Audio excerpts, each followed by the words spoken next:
ওকে, so এখন আমরা যে কাজটা করব সেটা হচ্ছে যে অ্যাডমিন নোটিশ কিভাবে সেট করা যায় প্লাগইনের মাধ্যমে। এটা আমরা করব। যেমন মনে করেন এই যে আমি পোস্ট সেকশনে আসছি, এখানে দেখেন একটা কিন্তু নোটিশ আসছে, ঠিক আছে? সো এরকম এই যে নোটিশগুলা যে আমরা কিভাবে সেন্ড করতে পারি, হ্যাঁ, বা কিভাবে আমাদের হচ্ছে যে নোটিশগুলা শো করতে পারে, শো করবে। এই যে দেখেন একটা নোটিশ শো করতেছে কিন্তু আমরা। তো এরকম আমাদের প্লাগইনের মধ্যে কিভাবে আমরা নোটিশ দেখাতে পারি ইউজারদের।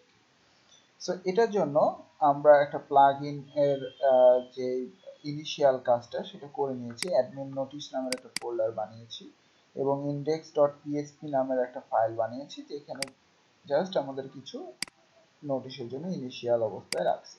তো এখন আমরা যদি প্লাগইনের মধ্যে যাই,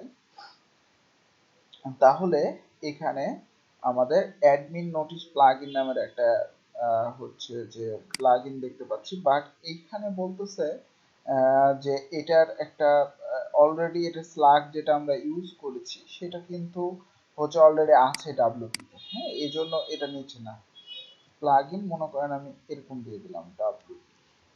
এবার দেখি যে এইটা হচ্ছে যে আসে কিনা। তারপরেও বলতেছে এটা আছে। ওকে, মনে করেন এই জায়গায় বাদ দিয়ে আমি ডাব্লিউপি অ্যাডমিন নোটিশ প্লাগইন দিলাম। এবার কিন্তু নাই মনে হচ্ছে, না এবারও আছে, বাট আমাদের তাহলে নামটা একটু ইউনিক রাখতে হবে। মনে করেন আমি দিলাম হচ্ছে এস এম, ঠিক আছে? আচ্ছা, সেম দেওয়াতেও হয়েছে, কারণ এটা একটা স্লাগ ইউজ করতে হবে। হ্যাঁ, প্লাগইনের স্লাগ ইউজ করতে হবে, তাহলে হচ্ছে যে আমাদের এই প্রবলেমটা সলভ হয়ে যাবে।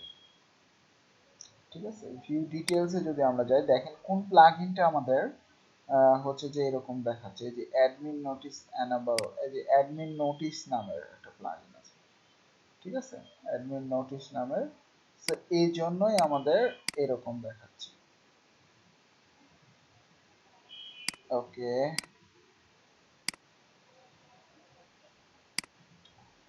আচ্ছা, সমস্যা নাই। আমাদের নামটা ফেক্টর না, আমরা জাস্ট আপডেট করব না, তাহলেই হবে। আমরা পরে স্ল্যাগ ইউজ করলে এই জিনিসটার সমাধান হয়ে যাবে। ঠিক আছে, সো এটাকে আমি অ্যাক্টিভ করে দিলাম। আচ্ছা, অ্যাক্টিভ করার পর এই যে দেখেন আমাদের কিন্তু একটা নোটিশ আসতেছে না, প্লাগইন অ্যাক্টিভেট।